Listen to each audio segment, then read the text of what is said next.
மத்திய சென்னை பாஜக வேட்பாளர் வினோத் பி செல்வம் திறந்தவெளி வாகனத்தில் அயனாவரம் பகுதியில் தீவிர வாக்கு சேகரிப்பில் ஈடுபட்டார்.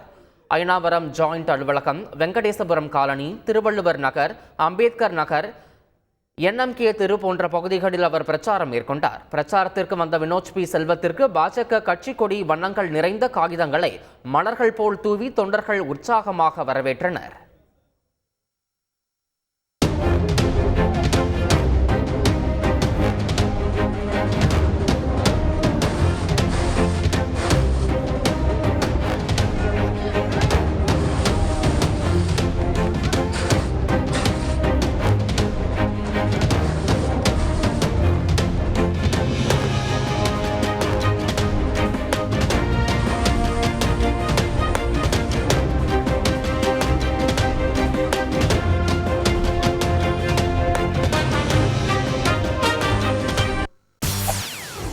செய்திகளை உடனுக்குடன் தெரிந்து கொள்ள உடனே சப்ஸ்கிரைப் பண்ணுங்க.